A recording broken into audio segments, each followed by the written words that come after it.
Voilà, bonsoir tout le monde. Bonsoir Thierry. Vous savez, chez nous en Alsace, les gens sont très polis. Quand on dit bonsoir, ils disent bonsoir. Bonsoir tout le monde. Bonsoir Thierry. Ah, c'est bien, c'est bien. Il y a quelques Alsaciens ici. C'est bien, je me réjouis. Voilà, soyez tous les bienvenus. Comme vous le savez, aucune religion sauve. Hein.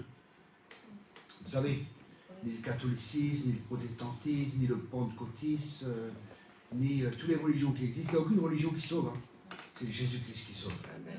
Amen. Ok. Vous pouvez faire partie d'une religion, c'est pas ça qui va vous sauver. Hein. Ce qui vous sauve, c'est de lui appartenir à lui.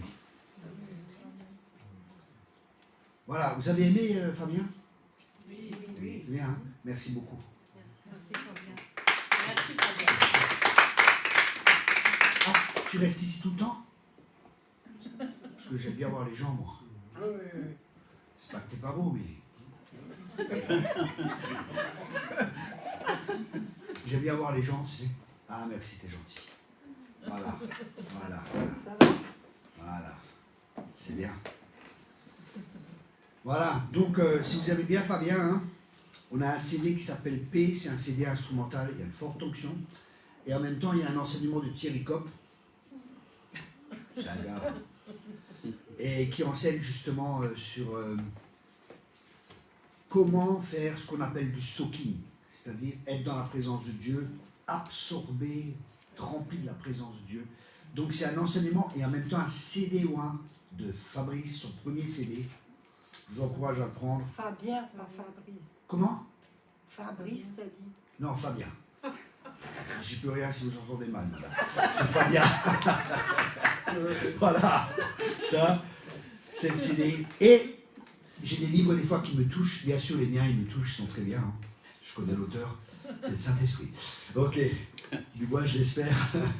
Voilà. Mais j'ai un livre que j'aime aussi vous présenter. Un livre qui est vraiment... C'est un des livres qui m'a touché et qui m'a amené dans une repentance où j'ai pleuré. C'est vraiment un livre qui est excellent. D'ailleurs, ce livre, on ne le trouvait plus, et je dis à mon équipe, commandez-le, toute mon équipe, commandez-le, et prenez ce livre. C'est pas une obligation, mais faites-le quand même. C'est vraiment un livre qui est excellent, qui va toucher vos vies, qui va vous chambouler. Hein. Et ils ont essayé de le trouver, on ne le trouvait plus. Alors j'ai appelé mon distributeur de livres, j'ai dit écoute, il y a un livre, on ne le trouve plus, il faut à tout prix le rééditer, c'est un livre qui c'est vraiment une bénédiction. Et ce livre, il m'a chamboulé, il s'appelle, vous le trouvez sur notre site, ou alors pour ceux qui sont ici ce soir, d'ailleurs bonsoir à tous les internautes, merci d'être là, il y en a 400, non c'est 4, il y en a 4, pour les autres ils vont se rajouter. Alors voilà, vous savez, des fois, on voit des évangélistes, ils sont là. Ouais, il y avait 100 personnes à la réunion. En fin de compte, il y en avait 10, mais comme ils ont compté les doigts, levez les mains. Ils ont compté les doigts, et ben voilà, il y en avait 100. Donc voilà, donc ce livre s'appelle « Aimer nos enfants intentionnellement en développant une relation de cœur à cœur ». Je vous dis, ce bouquin, il m'a fait pleurer. Dieu m'a montré que j'étais dur avec mon fils. Ah, j'ai pleuré. C'est un livre excellent. Et c'est pas qu'un livre pour les parents. C'est un livre dans le relationnel, c'est vraiment, vraiment excellent. Je vous encourage à le prendre. Vous le trouvez soit sur notre site pour les auditeurs, voilà, là, pour ceux qui sont là-bas, voilà. Voilà, et on va rentrer directement dans le message que j'ai à cœur. Et c'est intéressant, parce que ce message, il parle de disciple-là. Et je vais commencer par la prière. D'abord, je vois quelque chose.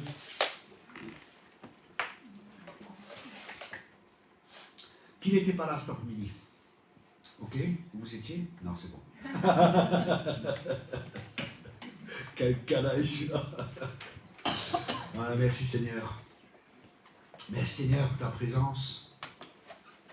Merci Seigneur pour ton esprit. Et merci Seigneur pour les cœurs bien disposés.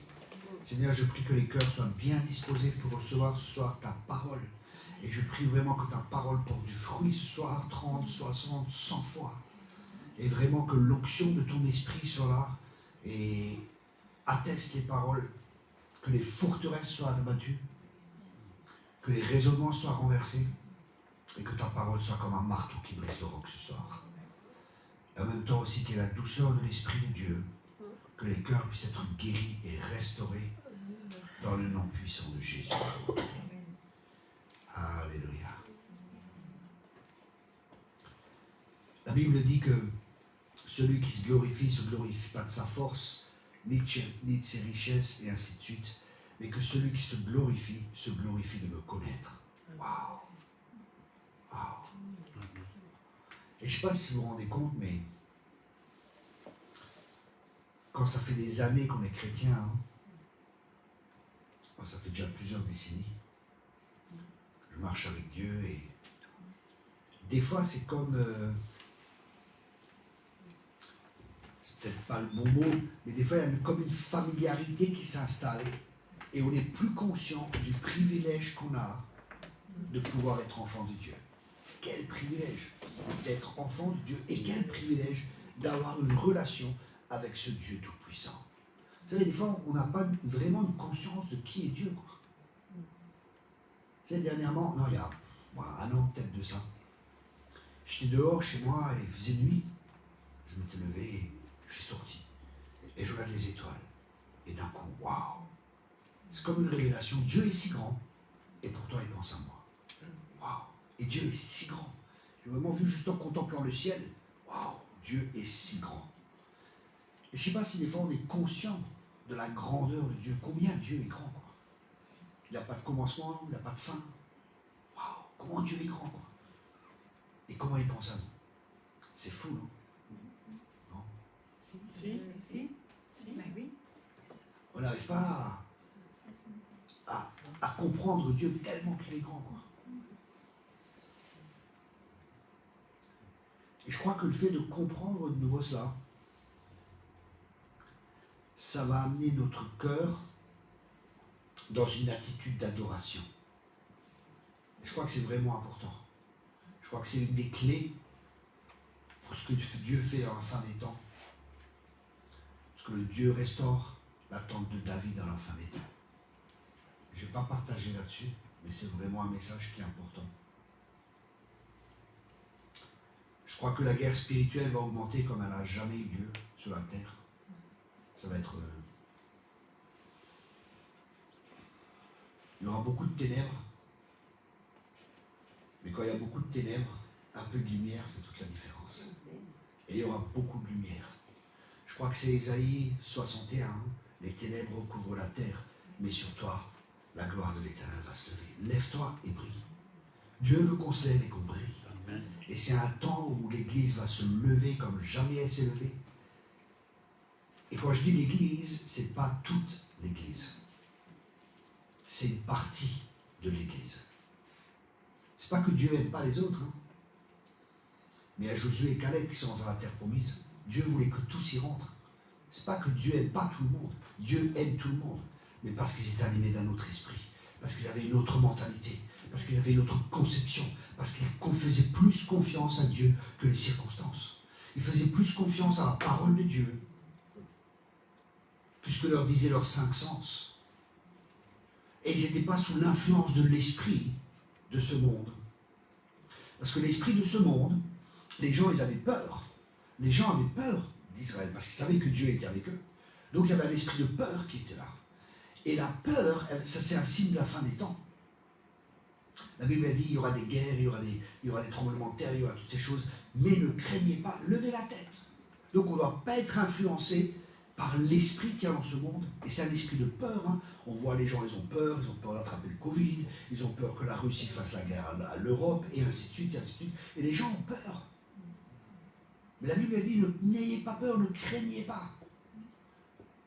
Et des fois on a peur, parce qu'on n'est pas mort. Un mort, il n'a pas peur. Il est déjà mouru.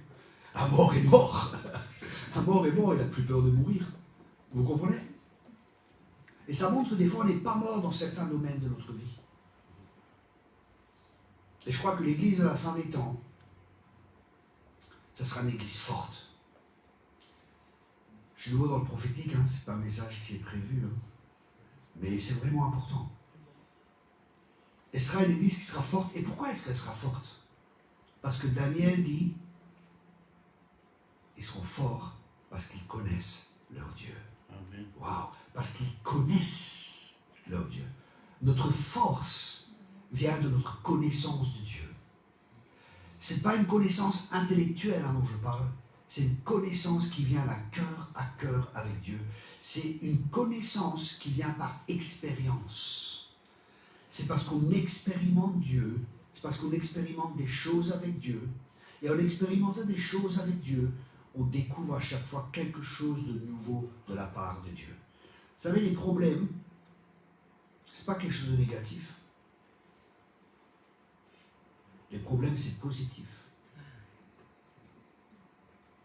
Si nous les voyons de la bonne manière, avec la bonne perspective. Je crois que c'est Henry Ford qui a dit ça.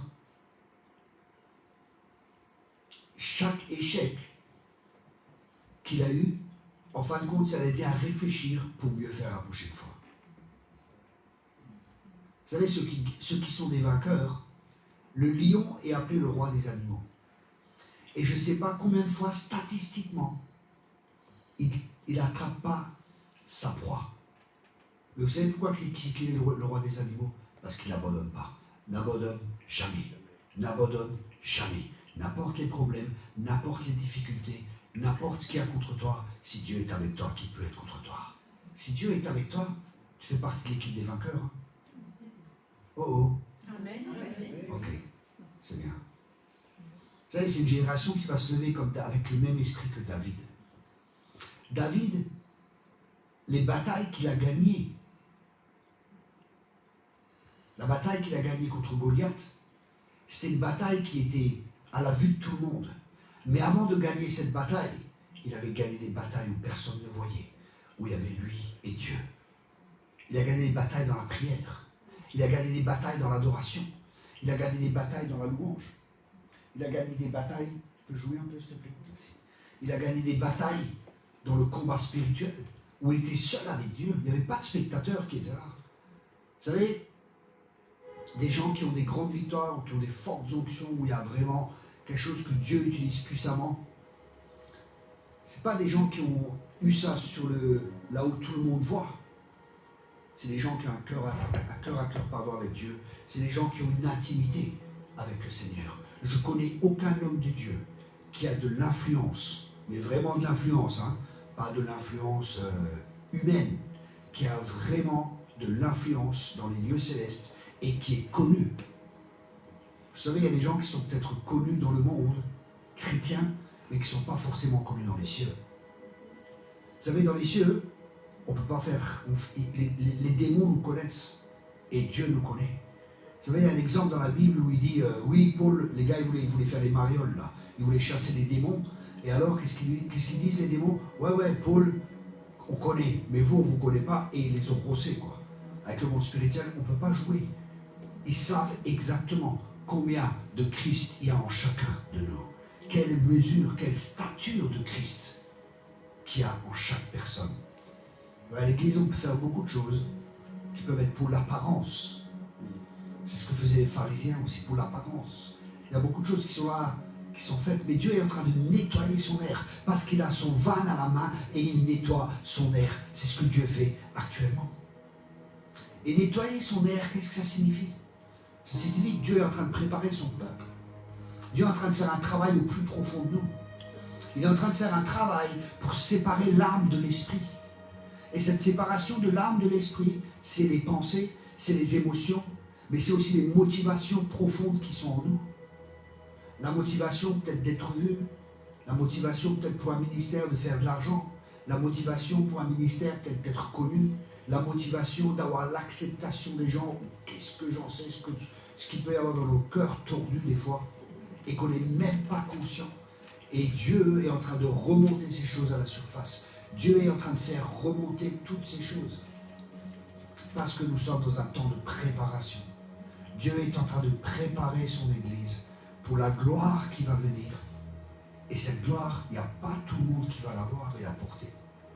J'ai un ami qui prophétise, hein, mais pas trop souvent.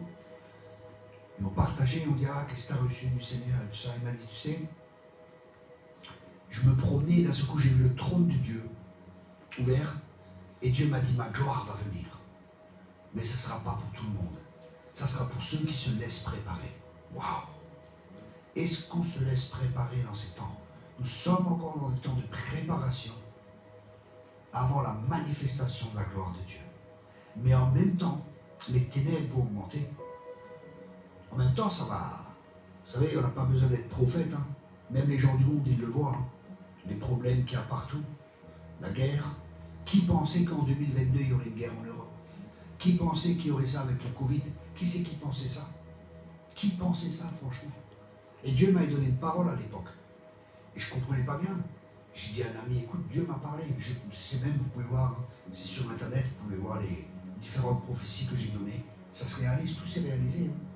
Je parlais de calamité. Ah, je dis, écoute, est-ce que le Covid, c'est une calamité? Il dit, bien sûr. Après, j'ai prophétisé qu'il va y avoir un effondrement économique en début d'année. Ça va venir. Il n'y avait pas encore la guerre. Et ça va venir. Toutes ces choses vont venir. Mais en même temps, il y a la gloire de Dieu qui va venir. Et c'est à ça qu'on doit regarder. Vous savez, si Dieu parle, Dieu ne fait rien sans parler au travers de ses serviteurs et les prophètes. Et si Dieu parle, c'est pas pour nous faire peur. Si Dieu parle, c'est pour nous prévenir, pour que nous puissions nous préparer pour les temps qui viennent. Et beaucoup ne sont pas prêts. Beaucoup croient que la vie est continue comme avant. Mais nous devons avoir l'esprit d'Isaacar et discerner les temps dans lesquels nous sommes. La Bible, elle parle de ceux qui avaient l'esprit d'Isaacar. Ils savaient discerner les temps. Et parce qu'ils savaient discerner les temps, ils savaient comment agir. Et c'est pour ça que c'est important pour nous que nous discernions les temps pour savoir comment agir. Je crois que c'est le temps pour l'Église de se préparer pour la moisson qui va venir, de se préparer comme Joseph s'est préparé, parce que je crois que les chrétiens, hein, il y aura des gens qui vont se préparer et avoir des greniers comme Joseph pour pouvoir aider les gens du monde. Parce que la réponse aux problèmes de ce monde, c'est pas la politique. La réponse aux problèmes de ce monde, c'est pas les finances, c'est pas telle partie ou qu'est-ce que j'en sais. La réponse aux problèmes de ce monde, c'est Jésus-Christ. Et les problèmes, la réponse aux problèmes de ce monde, c'est l'Église de Jésus-Christ. C'est pour ça que nous sommes encore sur terre. Soit la réponse aux problèmes, ne soit pas le problème. Trop souvent, les chrétiens parlent des problèmes, mais ils n'offrent pas de solution. Vous savez, c'est bien de parler contre l'avortement, mais est-ce que tu es prêt à financer pendant 1 an une personne qui va avorter, tu vas payer les couches, tu vas payer ci, tu vas faire ça? Est-ce que l'Église va de nouveau être pratique ou elle sera juste dans le blabla? Ça, c'est une bonne question qu'on doit se poser, parce que nos œuvres doivent suivre nos paroles. Et le monde a besoin de voir. Vous savez, les gens ne sont pas intéressés par notre blabla évangélique. Hein. Rien à faire. Mais quand ils verront que les bonnes œuvres suivent, là, ils verront que c'est du concret. Et je connais un ministère comme ça en Israël. Nous étions plusieurs fois. Hein. Peut-être on retournera 2023, je ne sais pas. 2022, je ne sais pas encore. Dieu m'a rien dit. Et je prie, je n'ai pas envie de bouger comme ça et organiser un voyage. C'est beaucoup d'organisation et tout. Peut-être on fera 2023, je ne sais pas, ou peut-être 2022, on verra. Hein. Qui était déjà avec en Israël? Oui. Et les autres, où c'était? C'est pas possible. C'était bien en Israël, hein. C'était top, quoi. On a vraiment toujours des bons hôtels, on mange bien. On a des bons orateurs qui viennent aussi, c'est excellent. Et là aussi, vous savez, les gens, voilà, justement, il y avait, ça aussi c'est important, c'est intéressant que dans la parole de Dieu, ils disent que dans la fin des temps, une des caractéristiques qu'il y aura de la fin des temps, c'est la séduction. Waouh! Prenez garde de ne pas être séduit. Il y aura beaucoup de fausses doctrines. Et c'est intéressant parce que j'étais en train j'écoutais un peu les nouvelles choses qui sont là. Je dis, wow, c'est intéressant comme message et tout.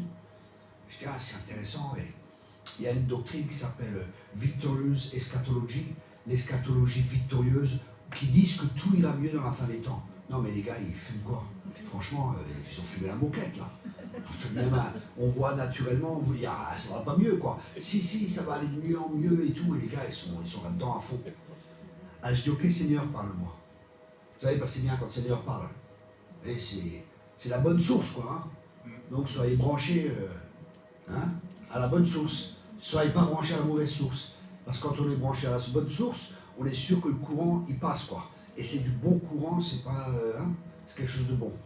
Donc je dis au Seigneur, Seigneur, parle-moi.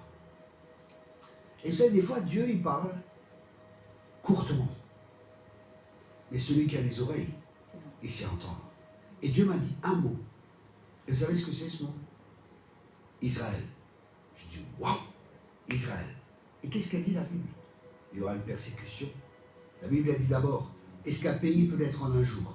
1948, Israël est né en un jour. Waouh! Et il dit qu'une génération ne passera pas. Et une génération dans la Bible, c'est 100 ans. Il y a 4 fois 100 ans. Hein. Il dit 4 générations. Et c'est à chaque fois 100 ans. Vous pouvez voir ça dans la parole de Dieu. Une génération, c'est 100 ans. Et il dit 4 générations. Il y aura 4. Donc une génération ne passera pas. Israël est né en 1948. Avant le retour du Seigneur. Donc, je ne dis pas, hein, je peux me tromper, mais je pense qu'il revient avant 2000. 48. Merci beaucoup. T'es fort en maths, t'es fort en maths, t'es fort en maths. 2048, 100 ans. C'est ce que je pense personnellement. Il y en a qui vont me dire, tu es fou. Ok. Regardez dans la parole de Dieu, c'est ce que je pense. Hein. Mais le but, ce que je voulais dire justement, pas avec le retour du Seigneur, mais avec toutes ces doctrines qui sont là. Regardons à Israël. Israël, c'est le calendrier de Dieu. Israël, écoutez bien ce que je vous dis, c'est très important. Ce qui se passe dans le naturel en Israël, c'est ce qui se passe dans le monde spirituel. Israël, je ne sais plus ce qu'il y avait, sur la terre, dans le naturel, dans l'église, il y avait plein de guérisons. Il y avait plein de miracles à un moment. Et en Israël, il se passait aussi quelque chose. C'est toujours répercuté le spirituel avec le naturel. Vous savez, quand il y avait la guerre là, en Israël, ça avait, je ne sais plus, un moment là, hein, ça pétait, c'était un sacré truc. Dans le monde spirituel, il y avait une guerre qui était là. Il y avait une guerre qui était là. Et ça se répercute dans le naturel.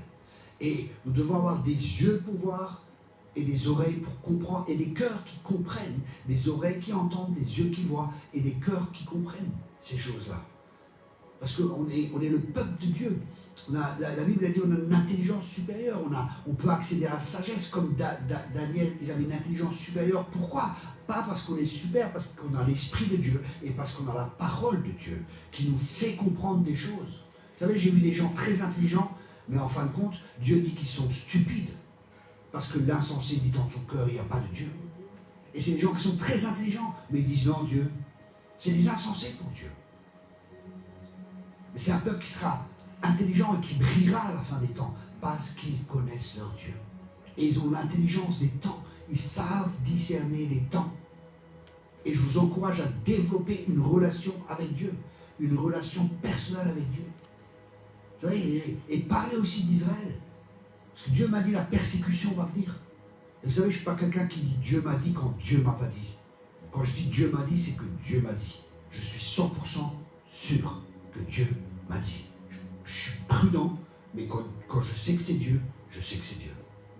Pour ceux qui me connaissent, vous savez. Hein. Et Dieu m'a dit, une persécution va venir. À cause d'un mot. Je dis, waouh, dis-moi Seigneur.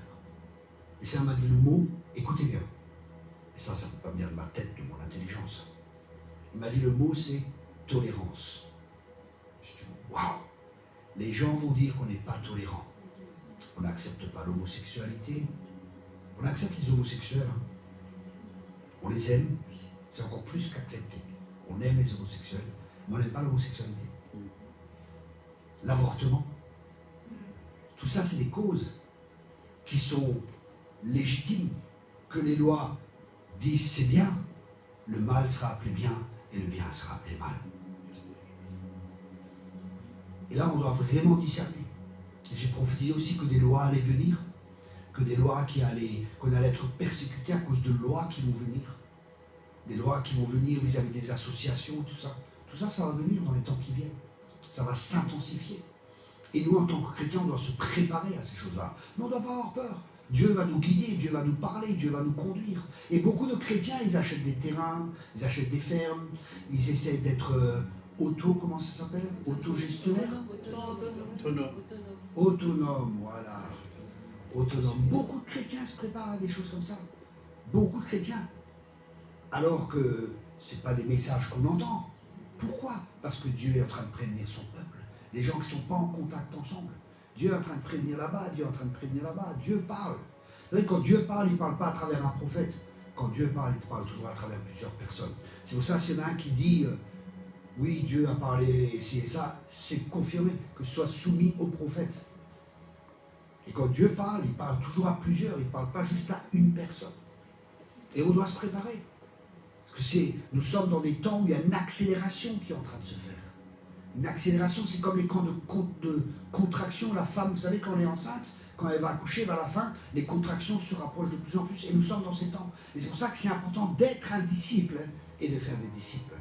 Et la première chose d'un disciple, venez avec moi, une des caractéristiques, écoutez bien ça, c'est 1 Thessaloniciens 2, verset 8.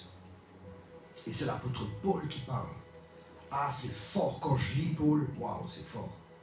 Nous aurions voulu dans notre tendresse pour vous donner non seulement l'évangile de Dieu, mais encore nos propres vies, tant vous nous étiez devenus chers. Est-ce qu'on a cet amour les uns pour les autres? C'est une question. Ouais, c'est le standard, là. Là, c'est le standard. Le standard, c'est pas ce qu'on vit. Le standard, c'est la parole de Dieu. Et si on ne le vit pas encore, Seigneur, travaille ma vie.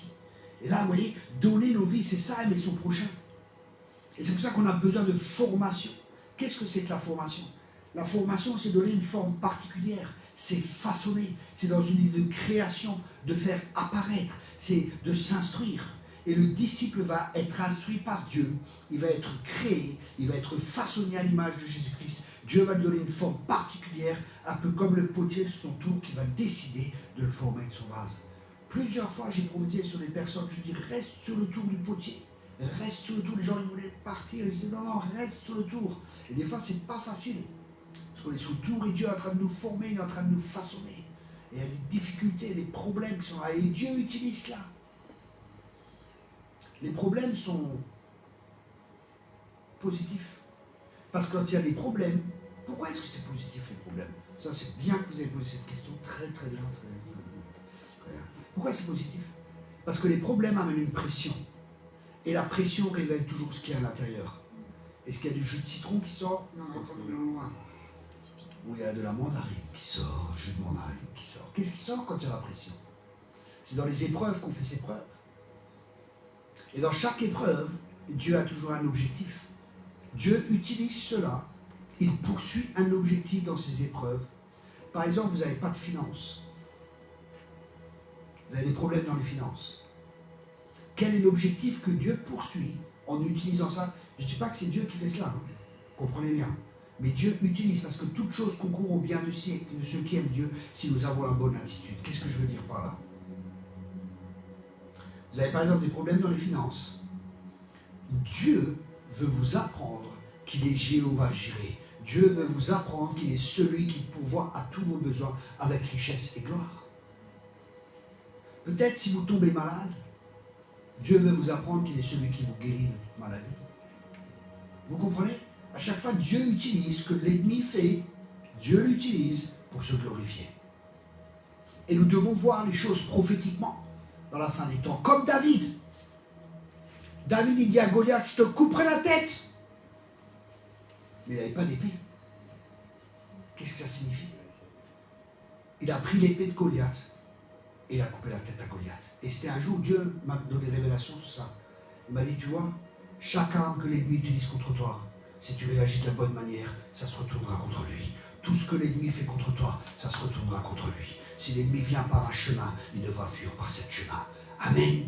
C'est une mentalité de guerrier que nous devons avoir. C'est une mentalité de conquérant que nous devons avoir. Il y a trop de lavettes dans l'église, excusez-moi. C'est sorti, c'est dit. C'est trop tard, je peux plus me rattraper. C'est vrai. Trop de gens, c'est un Jésus qui est doux avec les yeux bleus, des sandales et peace and love, la guitare dans le dos, quoi. C'est pas le Jésus que je connais, quoi. C'est pas le juif qui est charpentier, qui travaille. Jésus, il est costaud, quoi. C'est un homme, un vrai. La douceur signifie pas... La douceur, c'est la force qui est maîtrisée.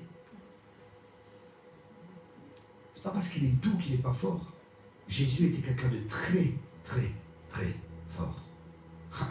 La pression qu'il a subie pour suer du sang, vous vous rendez compte, Gethsémani.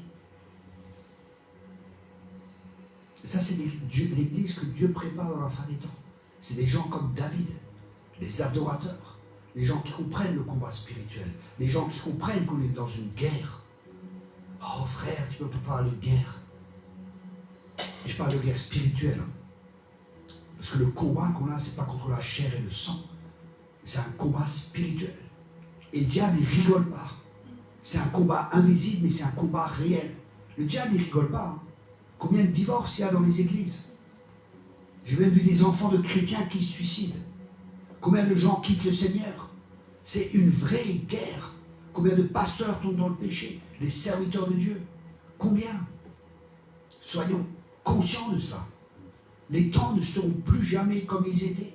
Il est temps que l'Église se réveille. Réveille, réveille, Seigneur. Réveille-toi, bouge.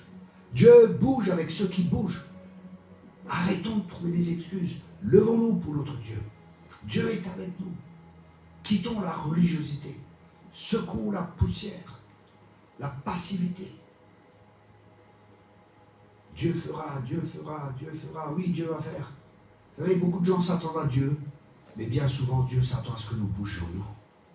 Il n'y a rien qui se passe si nous ne bouge pas. Hein. Vous savez, j'ai étudié les réveils. Et aucun des réveils, écoutez-moi bien, aucun des réveils n'était pas précédé de la prière. Donc il y a une action de Dieu qui réveille l'esprit des hommes et qui fait prendre conscience aux gens que la prière, c'est vraiment la clé du réveil. Et quand les gens commencent à prier le réveil qu'il y a en Argentine, ce n'est pas les grands ministères qui ont commencé ça. Hein. C'est des jeunes qui étaient contre un mur. Et ils priaient tellement, ils étaient tellement touchés par Dieu, ils pleuraient tellement qu'il y avait des flaques d'eau par terre. Vous vous rendez compte? C'est des gens qui ont été saisis par le Seigneur et qui ont permis au Seigneur de prier à travers eux. À prier, non pas notre volonté. Oh Seigneur, bénis mon canari, bénis mon chat, bénis ceci, bénis mes finances, et n'oublie pas mon sandwich, et n'oublie pas ceci. Non, non, c'est des prières qui sont inspirées par l'Esprit de Dieu. Où le cœur de Dieu, à travers l'Esprit de Dieu, prie au travers des hommes et des femmes. C'est là où tu es saisi par l'Esprit de Dieu, où tu es en pleurs, où tu vois les souffrances. Tu vas prier pour l'Ukraine, tu vas pleurer. Parce que c'est le cœur de Dieu qui souffre pour les gens, autant pour les Russes que pour les Ukrainiens, que pour les enfants, que pour les femmes, que pour les personnes âgées, que pour les handicapés qui sont en train de souffrir, qui sont en train de mourir. Et l'Église dort. Et on amène des messages qu'on a prévus il y a 1 an déjà. Des messages qui sont vieux, qu'on ressort du congélateur. Au lieu d'avoir la manne fraîche qui vient du ciel. Au lieu d'avoir le message de Dieu pour l'heure actuelle. Et ça, c'est terrible. C'est terrible. En 2011, je crois, 11-2011 aux États-Unis. Vous connaissez l'histoire avec les tours? Vous connaissez tout ça, hein? Ouais, c'est là, il y a un changement qui s'est passé à ce moment-là. Dans le monde spirituel, il y a quelque chose qui s'est passé. Mais pas que. Il y avait un pasteur qui était là. Un homme qui s'appelle David Wilkerson. Et vous savez ce qu'il a dit? Il a dit que les églises étaient remplies aux États-Unis. Les églises étaient remplies aux États-Unis. Mais quelques semaines après, elles étaient dans le même état qu'avant, si ce n'est pire. Et il dit pourquoi? Parce que les gens venaient. Les gens étaient déstabilisés. Les gens ne savaient plus où est la réponse. Et ils sont venus dans nos églises chercher la réponse. Et qu'est-ce qu'ils entendent comme message? Frères et sœurs, nous allons parler du mariage. Depuis 1 an, nous parlons sur le mariage, c'est prévu que nous allons parler sur le mariage. Parce qu'il n'y a pas d'hommes et de femmes de Dieu qui prennent le temps de chercher Dieu et d'écouter le cœur de Dieu pour amener le message qu'il y a sur le cœur de Dieu. On n'a pas besoin d'entendre, bien sûr c'est important l'édification, bien sûr c'est important toutes ces choses. Mais il y a des heures, il y a des moments où nous devons reconnaître les temps dans lesquels nous sommes et il y a une urgence dans l'esprit. Jésus revient bientôt. Et il est temps de secouer l'Église. Les temps que l'Église se lève. On n'a plus le temps de jouer à l'Église. On doit se lever. Dieu est en train de préparer une armée. Dieu est en train de lever une armée. Et Dieu, c'est l'Éternel des armées. C'est son nom. L'Éternel des armées, c'est un des noms de Dieu qu'on trouve fréquemment dans la Bible. Et c'est peut-être pas le Dieu qu'on s'imagine, mais c'est le vrai Dieu. Et c'est le vrai Dieu que je veux servir. C'est celui qui est redoutable aussi. Vous savez, Dieu est un Dieu redoutable, c'est un feu dévorant. J'ai eu des rencontres avec Dieu, vous savez, dans des moments, dans des réunions, j'avais peur d'ouvrir la bouche. Tellement il y avait la présence de Dieu qui était là. Et j'avais peur d'ouvrir la bouche, vous savez pourquoi? Parce que je ne voulais pas attrister son cœur. Parce que je voulais que sa présence reste. Il y avait une crainte de Dieu qui était là. La crainte de Dieu était là. Et ça va revenir dans l'Église. Parce que la crainte de Dieu sera sur l'Église. Et parce qu'elle sera sur l'Église, elle sera aussi sur le monde. Et la crainte de Dieu, ce n'est pas la peur de Dieu. La crainte de Dieu, c'est le respect de Dieu. Parce que c'est un Dieu qui est Dieu. Vous savez, on dit tous le roi. Mais imaginez-vous, on va voir un roi maintenant. On va en Angleterre, on va voir la reine. On va dans certains pays, on va voir des rois et des reines. Comment est-ce qu'on va se comporter? Quelle sera notre attitude de cœur? C'est la question. Et c'est pour ça que c'est important d'être un disciple et de faire des disciples. C'est tellement important pour savoir comment répondre dans ces temps. Rappelez-vous que j'ai dit qu'un disciple, c'est quelqu'un qui marche avec Dieu. Et nous devons marcher avec Dieu pour comprendre. Peut-être Dieu nous dira, écoute, vends. Peut-être Dieu te dira, achète. Peut-être Dieu te dit, déménage. Peut-être Dieu te dira, fais une offrande là-bas.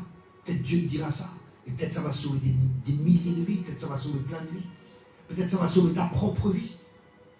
Quand Dieu te dira, là. Hey, j'ai vu des vidéos sur l'Ukraine. Vous savez ce qu'ils font, les chrétiens? Vous savez ce qu'ils font? Ils sont partis, ils sont cachés et tout. Non, non, non, non. Ils sont là, ils sont en train de louer Dieu. J'ai vu, je ne sais pas tous, hein, mais j'ai vu une église, ils sont en train de louer Dieu, d'adorer Dieu.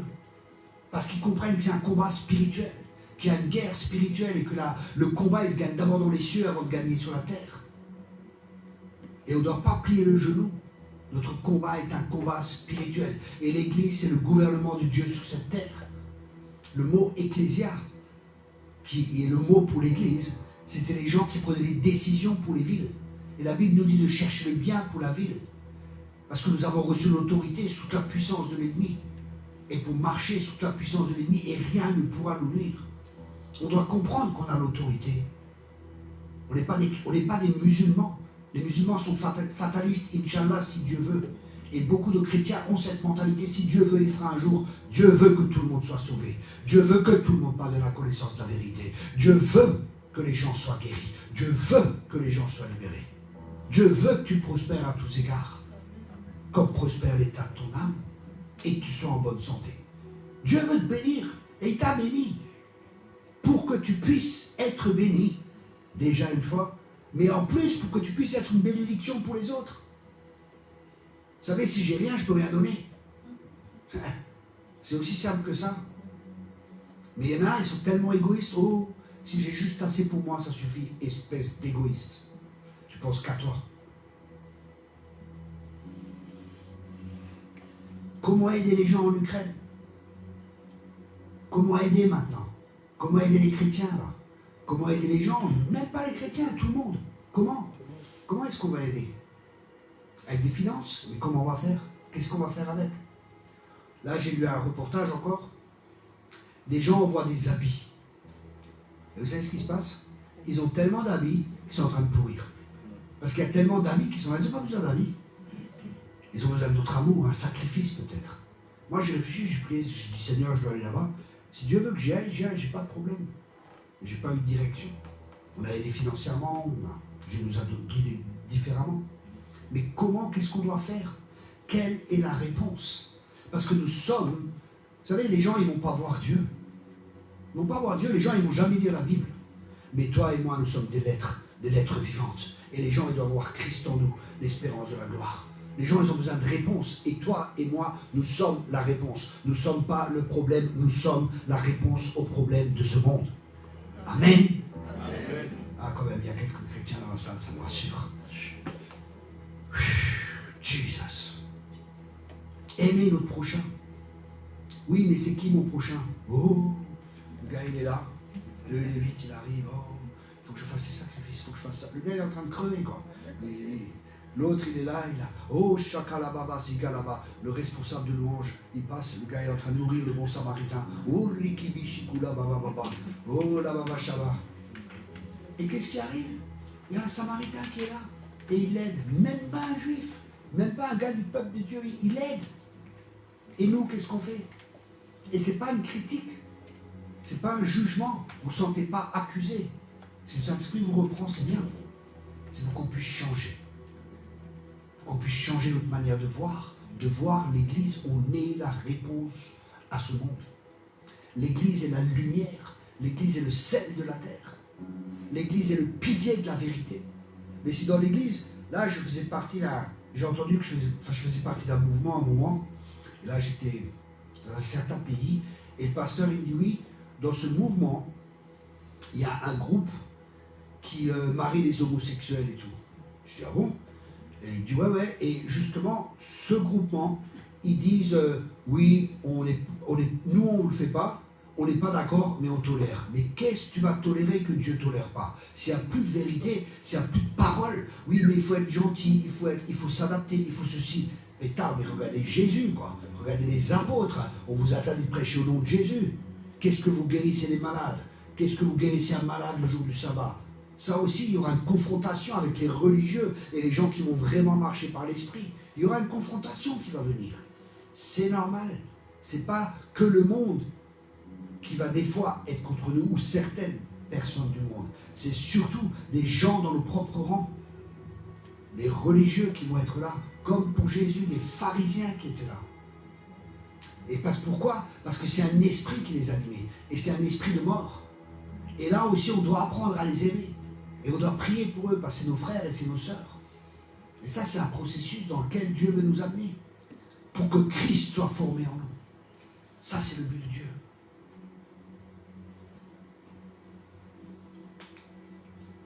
Les relations sont le moteur de la maturité et de la croissance. La formation de disciples est une activité intensément personnelle entre deux ou plusieurs personnes qui s'aident l'une l'autre à grandir dans leur relation avec Dieu. Venez avec moi dans Colossiens 2, verset 6. Aussi, puisque vous avez reçu le Christ Jésus le Seigneur, on a reçu le Christ. Après, il dit, comportez-vous comme des gens unis à lui, en relation avec lui. Enracinez-vous en lui, dans votre relation avec lui. Construisez toute votre vie sur lui, toujours dans la relation avec lui. Et attachez-vous de plus en plus fermement à la foi conforme à ce qu'on vous a enseigné. Agissez ainsi en adressant à Dieu de nombreuses prières de reconnaissance. Veillez à ce que personne ne vous prenne au piège de la recherche d'une sagesse qui n'est que tromperie et illusion, qui se fonde sur des traditions toutes humaines, sur les principes élémentaires qui régissent la vie dans ce monde, mais non sur le Christ. Car en lui habite corporellement toute la plénitude de la divinité, et vous avez tout pleinement en lui, qui est le chef de toute domination et de toute autorité. On a tout en Christ, de cette relation avec nous, avec lui. Je sais qu'il y a des gens qui prient, heureusement d'ailleurs, mais il y a des gens qui prient et je peux vous dire que vos prières ne seront jamais entendues. Aïe. Parce qu'il y a deux prières que Dieu n'écoute jamais. La première prière que Dieu n'écoutera pas, c'est quand tu lui demandes ce qu'il t'a déjà donné. Tu as tout en Christ. La deuxième prière que Dieu n'écoutera pas, c'est quand tu demandes à Dieu de faire ce que toi tu dois faire, ou ce que moi je dois faire. J'ai vu des gens, Seigneur, chasse l'esprit de cette personne. Jésus lui a dit, allez chasser les démons. Seigneur, guéris cette personne. Il a dit, allez guérissez les malades. C'est à toi d'aller d'imposer les mains. Arrête de prier. Il a tout accompli à la croix. Mais par manque de connaissance, mon peuple périt. Par manque de relation avec Dieu.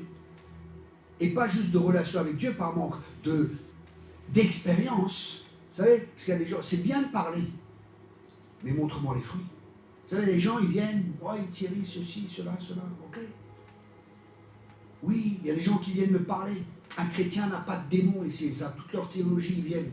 Je dis, ok, mais t'as déjà chassé un démon dans ta vie? Non. Ben, de quoi tu parles? Si tu ne connais pas de quoi tu parles de choses que tu parles, que tu n'as jamais vécues. Tais-toi, c'est mieux.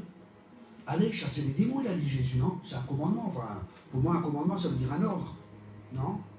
Je ne sais pas, c'est ça? Ok, c'est bien. Je comprends le français. L'appel principal que Jésus a adressé à ses disciples se trouve dans ces mots.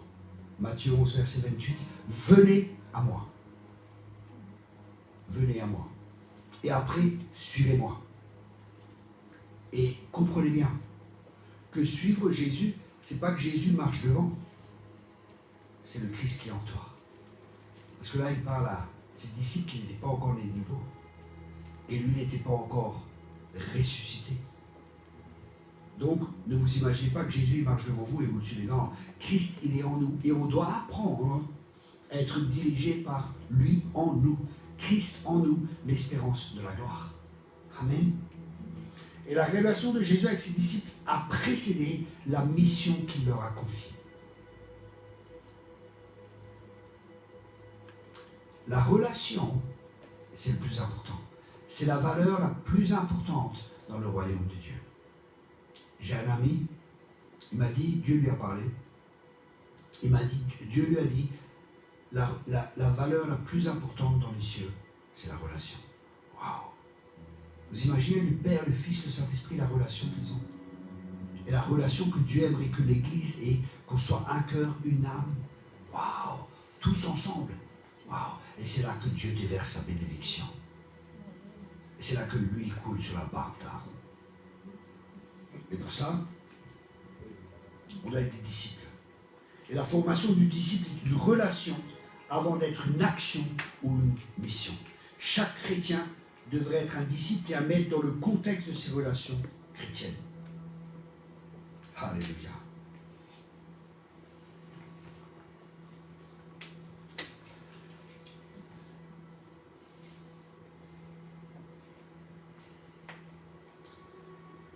La formation de disciple regarde vers l'avenir pour provoquer la croissance et la maturité chrétienne.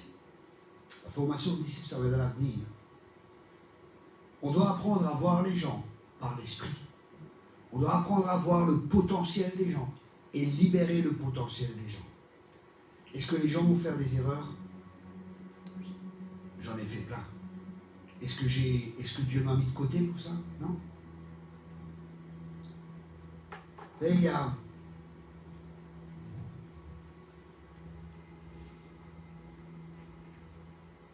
on peut passer devant une pierre, par exemple du marbre. C'est beau le marbre. Hein, c'est beau le marbre. Mais c'est une pierre. Et on passe devant, on regarde, une pierre de marbre. Bon. Mais un artiste, quand il passe devant, quand il voit cette pierre, il voit quelque chose de magnifique. Il y a par exemple un artiste, il a fait une reine dans une pierre. Dans une reine, il a sculpté, dans une pierre, pardon, il a sculpté une reine. Combien de gens sont passés devant cette pierre et ont vu juste une pierre? Lui, il a vu une reine dans cette pierre. Et Dieu voit en toi un roi et une reine. Mais il a besoin de sculpter. Ça veut dire qu'il y a des choses qui doivent être ôtées. Et un artiste, il n'enlèvera que ce qui est nécessaire. Il n'enlèvera pas plus, mais il enlèvera ce qui est nécessaire. Et nous sommes dans un temps d'émondage. Nous sommes dans un temps de préparation de l'épouse sans ride et sans tache. C'est dans les temps dans lesquels nous sommes actuellement. Alors laisse-le. Il sait ce qu'il fait pour que tu deviennes un roi et pour que tu deviennes une reine. Amen. Dieu est en train de former son Église. Dieu est en train de préparer son Église à la guerre. Dieu est en train de nous préparer à apprendre à combattre spirituellement, à apprendre à prier, à déclarer les choses pour que les choses se fassent sur la terre comme au ciel. Parce que l'Église a reçu l'autorité pour lier et pour délier. Et qu'est-ce que ça signifie lier et délier? Certaines personnes sont en train de lier Satan avec des cordes ou des chaînes ou les démons, qu'est-ce que j'en sais. Mais délier et lier signifie simplement permettre ou ne pas permettre. Et c'est pour ça que la Bible dit que l'Église elle doit se tenir aux portes. Les portes, c'est ce qui permet de rentrer et c'est ce qui permet de ne pas rentrer. Et c'est pour ça que les anciens se tenaient aux portes et étaient considérés aux portes. Et les anciens, c'est ceux qui dirigeaient. Et l'Église doit se tenir aux portes des villes. Elle doit se tenir aux portes des nations. Et ça, c'est des portes spirituelles. Dans le monde spirituel, on doit se tenir à ces portes et dire non, ça ne passe pas, ou ça passe. Et on doit ouvrir les portes et fermer des portes aussi dans le monde de l'esprit. Ça, c'est combat spirituel. Où Dieu veut emmener l'Église dans une autre dimension. Vous savez, on doit être conscient que les anges sont avec nous. On doit être conscient que notre combat est un combat spirituel et que nous sommes en surnombre. et que la dimension du ciel va venir de plus en plus, et qu'on prenne de plus en plus conscience de ce combat dans les lieux célestes, et que nous sommes assis avec lui dans les lieux célestes. Et c'est pour ça que le ministère des prophètes et des apôtres sont importants dans l'Église, pour établir, pour amener la perspective du ciel dans l'Église.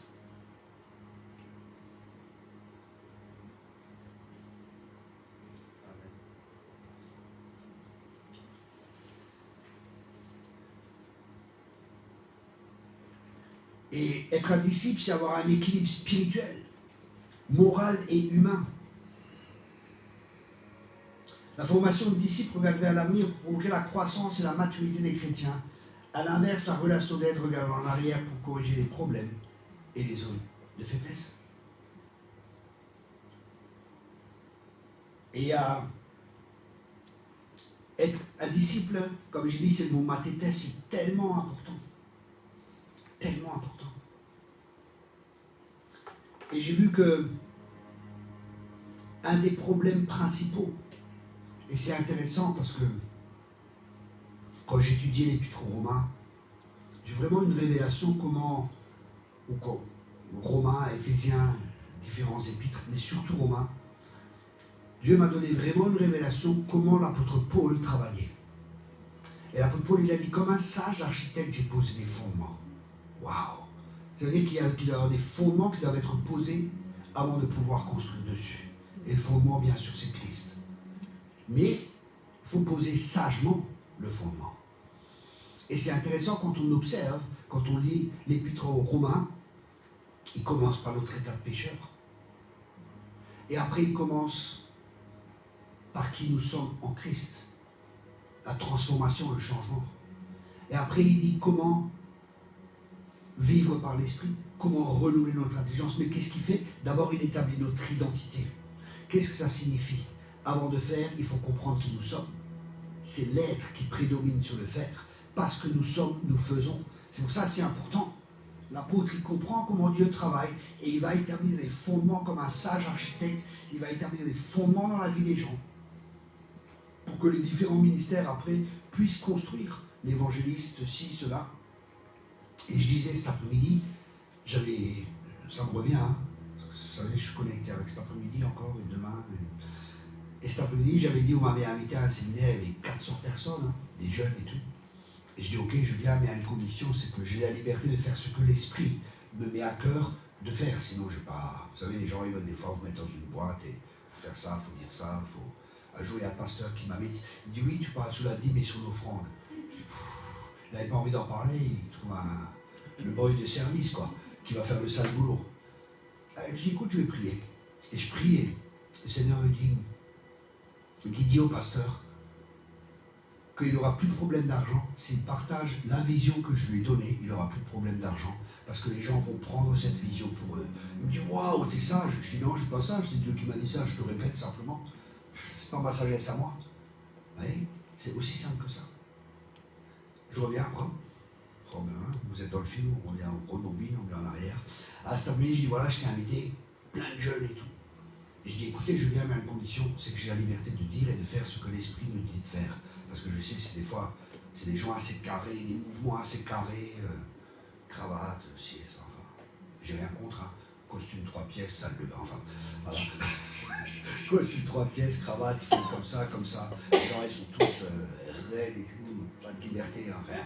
Ok, c'est pas un problème. Et l'apôtre dit, oui, ok, il peut venir, on les laisse la liberté, on fait confiance. J'ai dit, ok, comment? Je viens, je prêche un message et tout. Et après, il y a un des leaders de jeunes qui vient, et c'est un évangéliste. Eh bien, mais il faut parler de l'évangélisation, il faut que les jeunes aillent évangéliser et tout. Et quand il est venu me parler, j'ai vu dans l'esprit, un esprit qui est venu de lui vers moi, comme ça, qui essaie de me contrôler. Au nom de Jésus, casse-toi. Enfin, tranquille, hein, pas fort, pas voix haute.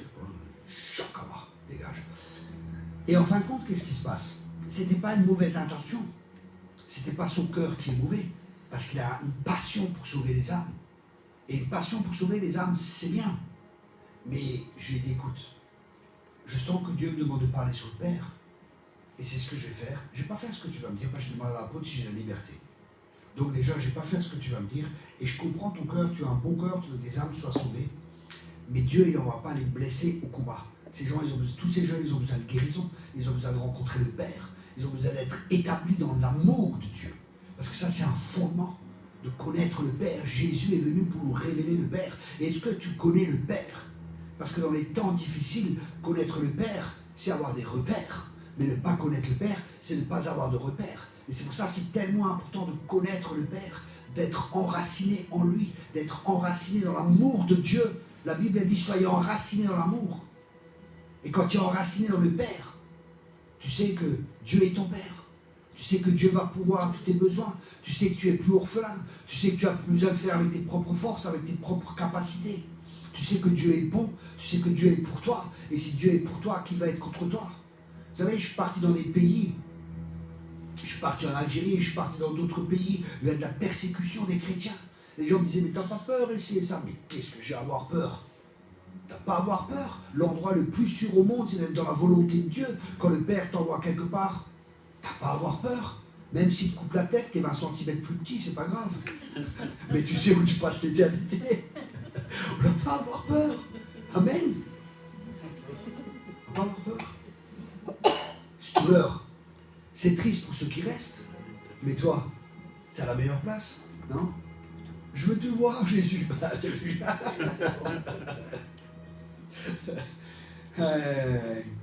Donc ce qui est important, c'est de se laisser former, laisser le Seigneur nous former et de développer vraiment, je ne sais pas si vous remarquez, mais l'accent tout le week-end est mis sur la relation avec Dieu. Tout le week-end. Je ne sais pas si vous voyez, si vous percevez cela. C'est la relation. Pourquoi est-ce que je pense que l'Esprit de Dieu accentue là-dessus? Parce que ce n'est pas une option, c'est une nécessité pour les temps qui viennent. Vous savez, quand on achète une voiture, ou la climatisation, toit ouvrant, toit panoramique, c'est une option. Mais la relation avec Dieu, ce n'est pas une option.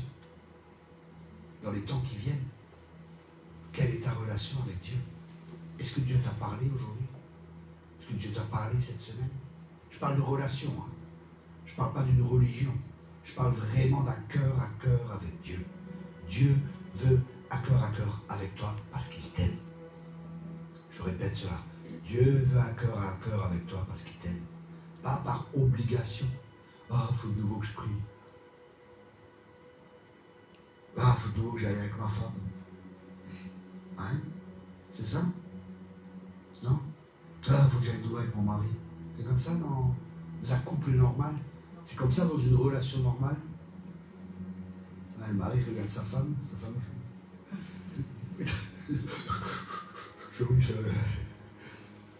Avec Dieu, c'est pareil. C'est parce qu'on aime être avec Dieu qu'on va vers Dieu. C'est pas parce que le prédicateur le dit, c'est parce qu'on aime Dieu. Et vous savez comment on fait des enfants? Vous savez, hein? C'est dans l'intimité. Et notre intimité avec Dieu nous fera porter des fruits. Quelqu'un qui porte du fruit, c'est quelqu'un qui a une intimité avec Dieu. Et Dieu veut être notre ami. Dieu veut une intimité avec chacun de nous. Dieu a ouvert son cœur en donnant son Fils. Ouvrons le nôtre pour recevoir le Fils et pour ressentir les battements de son cœur. Pour avoir un cœur à cœur avec Dieu. C'est ça. C'est ça et la connaissance de sa parole. Mais pas sa parole religieusement. Hein. La parole révélée par l'Esprit de Dieu. Parce que là aussi, la révélation amène la transformation si elle est mise en pratique. Mais la révélation provient de la relation. La relation engendre la révélation, qui, si elle est mise en pratique, entraîne la transformation.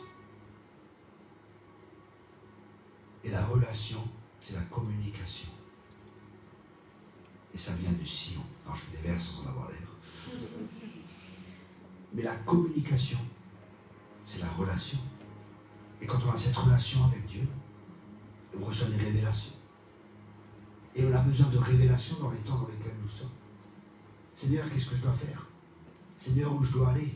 Où je dois habiter? Qui je dois épouser? Ça c'est... Seigneur, qu'est-ce que tu veux que je fasse? Est-ce que je dois ouvrir ma maison? Qu'est-ce que je dois faire avec mes finances? Parce qu'on est gérant de nos finances. On n'est pas propriétaire. De toute façon, on est propriétaire de rien. C'est une illusion de croire qu'on est propriétaire de quelque chose. Mais comment peux-tu dire cela? Bah, tout simplement, nu tu es venu et nu tu repars. Hein. T'emmènes rien avec. Hein. J'ai jamais vu un coffre-fort suivre un corbillard. Jamais. Bon, mon père, il est très fixé sur l'argent. Très fixé sur l'argent. Et il est venu me voir une fois. Il est venu à l'église, costume, cravate. Et c'est un homme d'affaires. Et je prêchais et j'ai parlé sur le fric. C'est un homme d'affaires. Mais pour lui, le fric, c'est chic. Il aime bien l'argent. Il est vraiment porté sur ça. Purée, il était repris. Hein. Je le voyais, il était rouge et tout, avec sa cravate et tout, mais il ne bougeait pas, tout sérieux. Ah, c'était bien ton discours, qu'il dit, c'était bien ton discours. Il l'a repris. Et une fois, il a fait une prière. Une fois, il a fait une prière de conversion. Mais bon, après, c'est une prière, quoi. Peut-être pour me faire plaisir. Je ne sais pas pourquoi il a prié. Mais il ne marche pas avec Dieu. Et c'est ça le problème. Et c'est tellement bien de marcher avec Dieu. C'est tellement bien de vivre dans la dimension du royaume de Dieu. C'est tellement bien de vivre sans souci. Quoi, Thierry, tu vis sans souci? Bah oui. La Bible a dit, vous souciez de rien. Ah, pourquoi vous vous souciez encore? Bah, c'est humain de soucier. Oui, mais t'es une nouvelle créature. Et la Bible a dit que si tu te fais des soucis, tu es orgueilleux. Aïe. Pourquoi je suis venu ce soir écouter ce prédicateur? J'aurais mieux fait de rester à la maison. Maintenant, je suis orgueilleux. C'est pas possible. Oui, parce que la Bible a dit, déchargez-vous, humiliez-vous sous la main puissante de Dieu, déchargez-vous sur lui de tous vos soucis. Donc être humble, c'est pas de faire de soucis. Dieu pourvoit tous tes besoins avec richesse et gloire. Et le peuple dit Amen. Et on ne s'inquiète pas. Et c'est ça un disciple. Tu marches avec Dieu, tu vis complètement différemment des gens de ce monde. Thierry, tu vis dans un autre monde. C'est vrai, je suis dans le royaume de Dieu. Et c'est un autre monde que ce monde. Ne vous conformez pas au siècle présent, mais soyez transformés par le renouvellement de l'intelligence. Thierry, mais tu ne penses pas comme nous. Heureusement pour moi. Parce que si je pensais comme certains, je m'inquiéterais, je me ferais plein de soucis. Et c'est un poids, un fardeau, un joug qui est lourd à porter. Alors que Jésus, il a dit, mon joug est doux et mon fardeau est léger. Quand je vois des ministères qui font des burn-out, je me pose des questions. Soyez Jésus un burn-out. Souvent, ils font des choses par la chair. C'est pour ça qu'ils ont des burn-out. Burn out. I burn for God. Je brûle pour Dieu. Oui, mais pas correctement. C'est un feu étranger, ça, qui te fait burn out. Le vrai feu de Dieu, il ne te fait pas burn out. Il va allumer les autres. Alléluia. Amen. Amen. Et Dieu veut qu'on rentre dans cette dimension. Dans cette dimension où tout est possible. Dans cette dimension du royaume.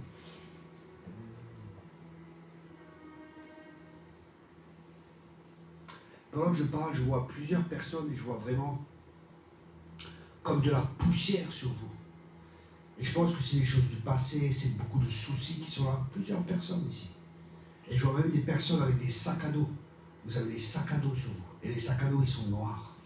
Ils sont noirs. C'est des choses du passé. C'est des manques de pardon pour certains.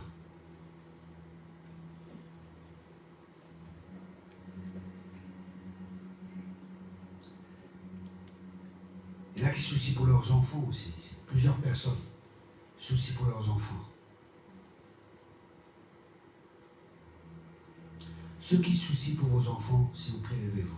On va faire plusieurs actes. Il y en a plusieurs, je sais. Merci. On va faire un acte prophétique. Prenez vos enfants dans une main, ouvrez l'autre main et dites, Seigneur, je te remets mes enfants. Parce que Dieu aime plus nos enfants que nous aimons nos enfants. Et lui, il sait en prendre soin. Confiez-lui cela. Vous savez, tous vos soucis, toutes vos inquiétudes, c'est pas ça qui va changer la vie de nos enfants. Ça va nous changer, nous, ça risque même de nous rendre malades. Faites confiance à Dieu. Remettez-les au Seigneur. Et à chaque fois que les soucis reviennent, que les problèmes reviennent, dites-vous, Seigneur, je t'ai remis mes enfants, merci de prendre soin d'eux. Je les bénis dans le nom de Jésus. Et vous priez pour vos enfants. C'est ça qui va changer les choses. C'est pas de se faire de soucis, c'est de prier pour eux. Amen. Amen. Et là, vous pouvez vous asseoir, merci. Mais reprenez-les pas, hein, parce que je sais comment c'est. Hein. Seigneur, on te remet nos enfants. Merci, c'est toi qui vas prendre soin d'eux. Alléluia, on te fait confiance. Oh, putain. Ouais, mais c'est... Ne doutez pas. Si tu crois dans ton cœur et tu ne doutes pas dans ton cœur, Alléluia. ça se réalisera. Faites confiance à Dieu, il est un bon père, il va s'occuper de nos enfants. Et pour les personnes qui ont ces sacs à dos, si vous voulez aussi, pouvez-vous lever, hein, notre frère et sœur. Et je crois que c'est le manque de pardon du passé. Et là même, je vois même des racines, chez certains, il y a des racines d'amertume qui sont là. J'entends aussi le mot divorce. Les personnes qui sont passées par des divorces, c'est difficile pour vous. Et il n'y a pas de pardon complet qui est fait. Il y a comme encore quelque chose qui est là et c'est pas guéri. Et je prie maintenant, Seigneur, pour ces personnes. Seigneur, que tu étends ta main sur ces bien-aimés. Et si vous devez pardonner, si le Seigneur vous demande de pardonner, pardonnez. C'est une décision, ce n'est pas une émotion, le pardon, c'est un choix. C'est une décision. Faites le choix de pardonner et l'Esprit de Dieu va vous aider. Il va guérir vos émotions, il va vous guérir. Mais faites le choix de pardonner. Et maintenant, pardonnez dans votre cœur. Le pardon, c'est dans le cœur que ça se fait. Pardonnez dans votre cœur. Je pardonne à Pierre, à Paul, à Jacques. Faites-le simplement. Pardonnez. J'entends, il y a des gens qui se sont fait voler aussi. Des chrétiens qui se sont fait voler des finances. Là, qui ont été rejetés par des églises. Il y a une souffrance qui est là. Vous avez été critiqués, vous avez été jugés, vous avez été maltraités, même par des pasteurs, par des ministères. Je vous demande pardon pour les ministères qui vous ont maltraités.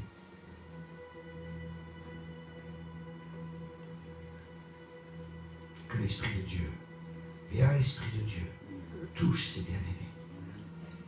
Touche les pères, touche les cœurs. Et pour ceux qui ont la poussière de votre marche chrétienne aussi, qu'une légèreté vienne maintenant dans vos vies. Que ces poids, ces fardeaux soient ôtés de vos vies. Merci de souffler, Esprit de Dieu. Merci de souffler. Recevez simplement. Je vois des personnes comme il y a des poids qui tombent de vos cœurs. Recevez par l'Esprit de Dieu. Recevez. Il y a des personnes, vous sentez comme un souffle qui vient sur votre visage. Vous sentez comme une douceur, comme un vent frais qui vient sur votre visage. Et j'appelle la vie sur vos vies, la vie de Dieu, la vie de Dieu, la consolation aussi pour certains. Laissez-vous consoler.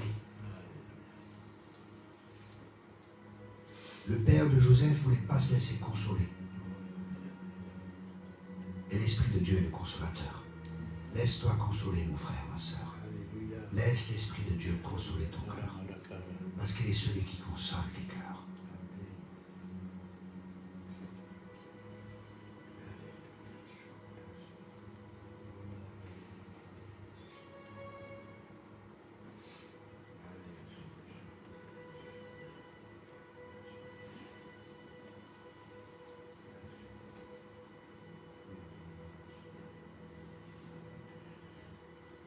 C'est marrant, c'est comme si je voyais 2 pièces d'or devant moi. Le Seigneur me rappelle à cette veuve qui a donné. Et le Seigneur a vu. Le Seigneur a vu ton sacrifice. Tu n'as pas donné de ton superflu. Tu as vraiment donné. Et c'était vraiment un sacrifice. Et Dieu va honorer cela. Dieu va honorer la foi que tu as mis en lui. Dieu va honorer cela. C'est pour une personne ici. Je vois 2 pièces. Dieu va honorer cela.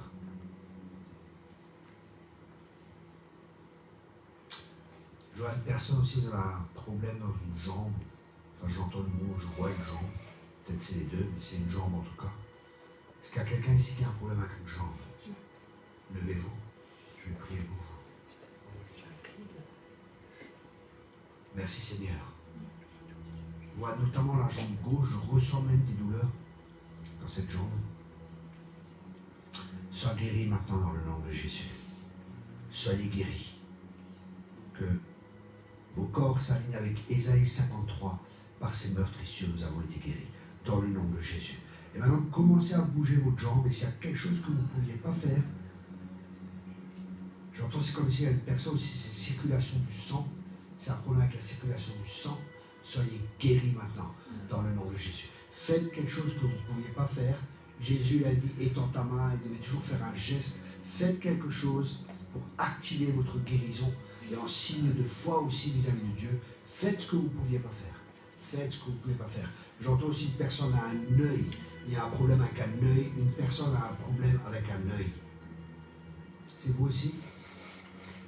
Soyez guéris dans le nom de Jésus. Soyez guéris dans le nom de Jésus. À foi aussi. Une personne, vous avez un problème de foie. C'est un problème de digestion aussi que vous avez. Foie et digestion.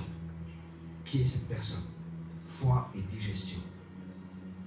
Problème de foie et problème de digestion. Je sais qu'il y a une personne. C'est qui cette personne? C'est toi? Ok. Mets ta main sur ton foie et sur toi. Et c'est à cause des soucis que tu te fais. Il y a des choses que tu n'arrives pas à digérer. Et là, c'est important que tu pardonnes. Que tu pardonnes. Parce que les réactions de ton âme a des réactions.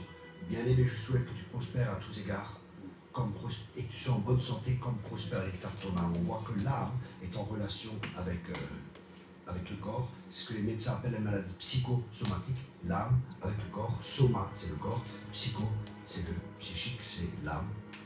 Et je crois qu'il y a des choses que tu dois travailler dans ta vie pour obtenir toute la guérison. J'arrache la racine déjà qui est là dans le nom de Jésus. Et je prie, Seigneur, de guérir ce corps dans le nom puissant de Jésus. Mais je crois aussi que il y a des choses que tu dois amener à la croix, des choses aussi que les gens ont dit sur toi qui t'ont blessé, et des gens de ta famille qui ont dit sur toi qui t'ont blessé, et vraiment que tu pardonnes, et je brise le pouvoir de ces paroles dans le nom de Jésus. Je ne sais pas si tu as dit ou c'est comme ça, ah j'arrive pas à digérer ça, là c'est trop là, c'est la coupe qui fait déborder le vase, j'arrive pas à digérer ça. Et là aussi, la Bible dit, si tu es lié par tes paroles, délie-toi de tes paroles. Alors je crois que Dieu veut que tu délies de ces choses, de ces paroles. Et je brise cela au nom de Jésus et sois guéri.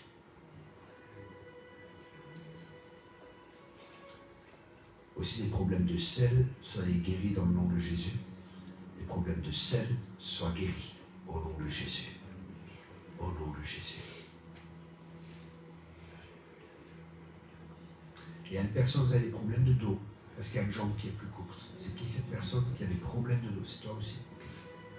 Alléluia. Je te remercie, Seigneur, d'allonger sa jambe maintenant dans le nom de Jésus. Que ta jambe s'allonge dans le nom puissant de Jésus. Que ta colonne vertébrale se redresse dans le nom puissant de Jésus. J'ordonne à ta colonne vertébrale de se redresser. J'ordonne à ce corps de se redresser dans le nom de Jésus-Christ. Et que tout poids, tout fardeau que l'ennemi essaie de mettre sur toi, c'est comme une obligation et tu es souvent fatigué aussi. Ça te fatigue souvent, que cela soit ôté de ta vie maintenant. Dans le nom de Jésus-Christ, je déclare que ces choses sont brisées sur ta vie et que l'onction vienne et que l'onction brise ce joug. C'est comme de la sorcellerie qui est là faite pour toi, qui essaie de te prendre des forces et qui te fatigue jusqu'à épuisement des fois où tu ne peux plus, que cela quitte au nom de Jésus. Je déclare que toute arme forgée contre toi sera sans effet. Et je déclare que toute langue qui s'élèvera contre toi en justice, tu la condamneras, car tel est l'héritage des serviteurs de l'Éternel. La sorcellerie qui est faite contre toi, et je brise cela maintenant, au nom de Jésus-Christ. Sous le pouvoir de la sorcellerie, tu n'as aucun pouvoir sur ma sœur, au nom de Jésus. Alléluia. Sois libre, que les chaînes tombent dans le nom de Jésus. Que tout ce qui essaie de t'entraver tombe. Tout ce qui essaie de te tenir captif dans le monde spirituel tombe. Et que tu puisses entrer dans une nouvelle dimension au nom puissant de Jésus. Que les portes dans l'esprit, la prochaine porte s'ouvre pour toi dans l'esprit et pour ton mari. Et que vous puissiez entrer dans ces choses avec ta famille et tes enfants dans le nom de Jésus.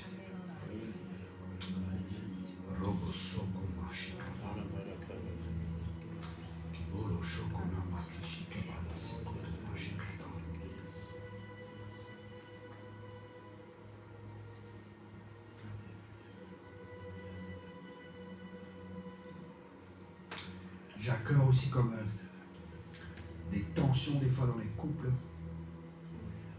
Et c'est pas tout le temps, mais des fois ça vient et c'est fort.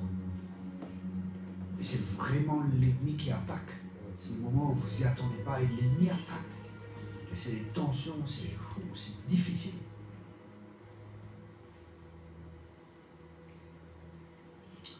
Et là, je crois que vous pouvez apprendre à devenir sensible et à aimer votre partenaire, même s'il y a des paroles des fois qui sont dites d'un côté ou de l'autre.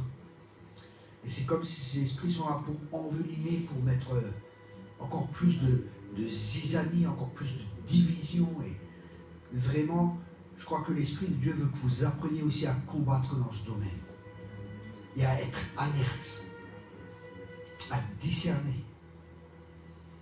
Quand c'est l'ennemi qui appuie sur la chair, et que là, ça commence à frotter. Merci Seigneur.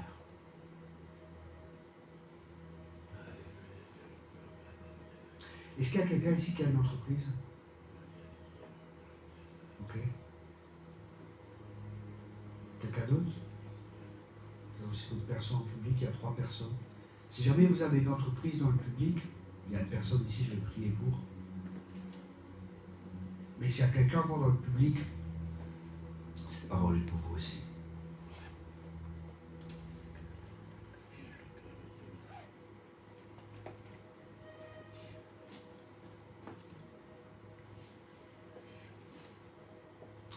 Est-ce qu'il y a des vaches?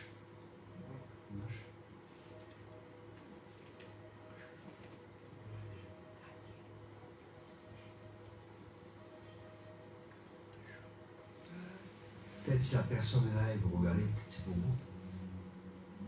Mais je voyais comme une ferme. Et c'est pour ça que j'ai pensé aux vaches. Mais je crois que pour toi, mon frère, il y aura quelque chose d'important dans les temps qui vont venir. Parce que tu vas aider beaucoup de gens. Tu vas aider beaucoup de gens déjà à cause de ton grand cœur. Mais aussi Dieu va te donner des stratégies. Pour savoir, parce que tu as... Comment dire? Comme si, voilà, la main verte. Tu as la main verte. Il y a quelque chose que Dieu t'a donné. Et Dieu va t'utiliser dans les temps qui viennent. Parce que je crois qu'il y aura même une pénurie alimentaire. Alors prépare-toi. Mets-toi en connexion avec des agriculteurs. Priez ensemble. Soutenez-vous les uns les autres. Et partagez ensemble. Parce que je crois que ça va être une force pour la fin des temps. Mais c'est encore un temps de préparation. Mets-toi en connexion avec d'autres agriculteurs. Et préparez, discutez, priez ensemble et demandez ce que Dieu prévoit pour vous. Parce qu'il y a une pénurie alimentaire, c'est vraiment ce que j'ai reçu, pénurie alimentaire qui va venir. Il y a des manques de certains aliments qui seront là. Des manques de certains aliments. Et tu seras une réponse. Tu seras comme un pion, je vois sur l'échiquier que Dieu va dire maintenant, bon, ici, c'est là qu'il faut aider, c'est là qu'il faut faire. Et Dieu va t'apprendre. À t'apprendre à entendre sa voix. Parce que des fois, tu entends beaucoup de voix. Il y a beaucoup de voix que tu entends souvent. Et Dieu va t'apprendre à discerner laquelle est la sienne, parce qu'il est le bon berger. Et ses brebis reconnaissent sa voix. Et je libère cela sur ta vie. Que toute confusion cesse. Je prie pour ta clarté dans tes pensées dans le nom de Jésus. Et je prie aussi pour de la sagesse. Et pour du discernement. Du discernement. Tu saches ce qui est de Dieu et ce qui n'est pas de Dieu. Et les personnes aussi que Dieu va t'envoyer, et là où tu dois aider, et là où tu ne dois pas aider aussi. Parce qu'il y a comme l'ennemi voudra des fois te tendre des pièges, parce que tu as un bon cœur, et tu penseras qu'il faut aider, et c'est là il ne faudra pas aider, parce que c'est des gens qui viendront profiter de ta générosité et de ton grand cœur. Donc sois sage, prie. Ça correspond, mon frère? Les autres aussi disent oui, connaissent.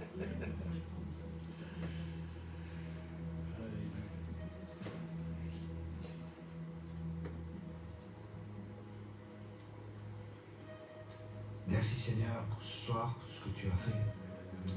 On donne la gloire pour tout et Alléluia. Et vraiment, juste avant que je prie, j'ai entendu vraiment, entrons dans le repos. Et Dieu veut qu'on rentre dans ce repos, où on se repose de nos propres œuvres et qu'on rentre dans ses œuvres à lui. C'est pas le repos là-haut, hein. Rassurez-vous. Hein. On a le temps encore. J'ai le temps. Hein. La vie est belle sur terre. Même si c'est pas toujours facile, mais la vie est belle. Et j'ai le temps d'aller au ciel. Pour l'instant, je suis appelé à amener le ciel sur la terre. Je ne suis pas encore appelé à aller au ciel, je suis appelé à amener le ciel sur la terre, et toi aussi. Alors efforçons-nous d'entrer dans son repos.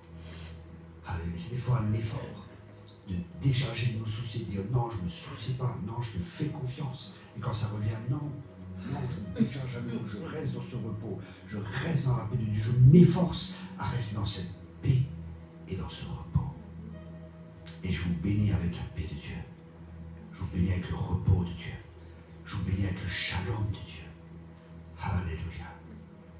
Que le shalom de Dieu, que le repos de Dieu qui surpasse toute intelligence, cette paix qui surpasse toute intelligence, garde vos cœurs et vos pensées en Jésus-Christ. Recevez simplement un attouchement de l'Esprit de Dieu. Il y en a qui vont se sentir comme des picotements. Il y en a d'autres qui vont sentir comme un feu maintenant, actuellement. Là. Je vois que certains, Dieu est en train de brûler quelque chose. Et d'autres, il y a une paix profonde qui vient. Une paix profonde dans votre cœur. C'est le prince de paix qui nous laisse sa paix. Merci pour ta paix. Et je vous bénis avec une nuit de repos. Alléluia. Je vais laisser la place au pasteur. Merci de m'avoir écouté. Bonsoir.